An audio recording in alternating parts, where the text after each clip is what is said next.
నా పేరు కృష్ణాముదిరాజ్, మహబూబ్నగర్ జిల్లా కేంద్రం తెలంగాణ ఉద్యమకారుని పండుగ సాయన్న సామాజిక సేవా సంస్థ.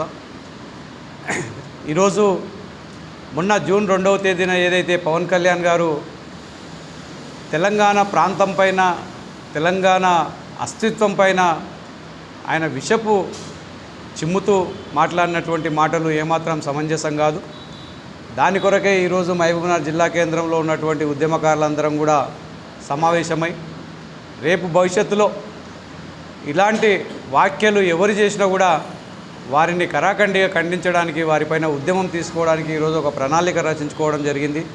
దానికి ఒక కమిటీ అధ్యక్షునిగా షేక్ ఫరూక్ హుసేన్ గారు, కన్వీనర్గా కో కన్వీనర్గా మన అందెల్లి ప్రభాకర్ అన్న గారిని నియమించిన వాళ్ళందరికీ కూడా ధన్యవాదాలు, శుభాకాంక్షలు తెలియజేస్తూ, ఈ ఆంధ్ర ప్రాంతం వారికి మరి ఏమీ అసలు అంత అక్కసో ఈరోజు కాదు, దాదాపు 80-90 సంవత్సరాల నుండి చూసుకున్నా కూడా అదే పరిస్థితి. ఆ రోజుల్లో నిలువు నీడ లేకుండా మద్రాసు రాష్ట్రంలో ఉన్నటువంటి ఆంధ్ర స్టేట్ వారిని అప్పుడున్నటువంటి మద్రాసు నాయకుడు రాజాజీ మెడలు బట్టి బయటికి దొబ్బితే నిలువు నీడ లేకుండా వచ్చి చెట్ల కింద గుడిసెల్లో గుడారాల్లో సంసారం చేసినటువంటి సందర్భంలో ఆ రోజు మా నాయకుడు తెలంగాణ రాష్ట్ర ముఖ్యమంత్రి బూరుగుల రామకృష్ణారావు హక్కున చేర్చుకొని మీకు స్థానం కల్పించి మీకు ఉండడానికి ఆశ్రయం ఇచ్చినందుకు ఈరోజు మీరందరూ కూడా అదే అక్కస్తోన అప్పటి నుండి కూడా ఇప్పటి వరకు ఎందుకు అసలు మీకు అంత దురుద్దేశం అర్థం కాని పరిస్థితి.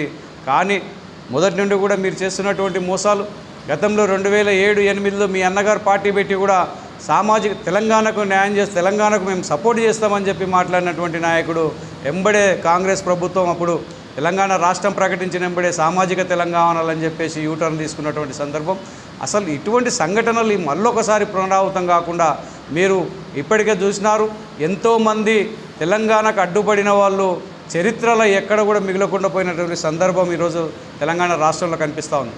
మీరు కూడా అదే పంత కొనసాగిస్తే ఖచ్చితంగా మీ రాజకీయ జీవితాన్ని కూడా తుదముట్టించాల్సినటువంటి అవసరం ఉంది. చాలామంది మీ అటువంటి ఆంధ్ర ప్రాంత నాయకులు చాలామంది ఇప్పటికే రాజకీయానికి కనుమరుగైనటువంటి వారిలో మీరు కూడా చేరకుండా జాగ్రత్త పడాలా.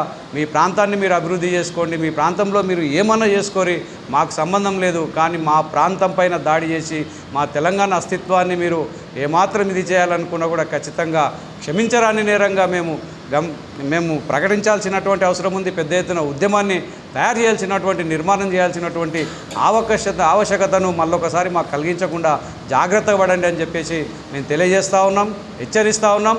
అట్లాగే ఆయన చేసినటువంటి వ్యాఖ్యలపైన ఈరోజు ఉన్నటువంటి కేంద్ర ప్రభుత్వం కానీ రాష్ట్ర ప్రభుత్వ పెద్దలు కానీ తూతూ మంత్రంగా ఏదో ఒక మాట మాట్లాడి ఊకుంటే సరిపోదు.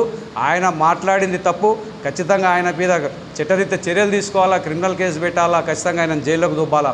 ఎందుకంటే తెలంగాణ ఉద్యమకారులను చాలామందిని ప్రొఫెసర్ నాగేశ్వరరావుని గారు కావచ్చు, పాశం యాదగిరి గారిని కావచ్చు, గద్దరన్న గారిని కావచ్చు, ప్రజా ఉద్యమంలో పనిచేసినటువంటి నాయకులను అందరినీ కూడా మీరు అవమానపరిచే విధంగా మాట్లాడినందుకు ఎంబడే తెలంగాణ ప్రాంత ప్రజలకు అందరూ కూడా క్షమాపణ చెప్పాలని చెప్పేసి మేము ఏ వేదిక నుండి డిమాండ్ చేస్తూ ఉన్నాం.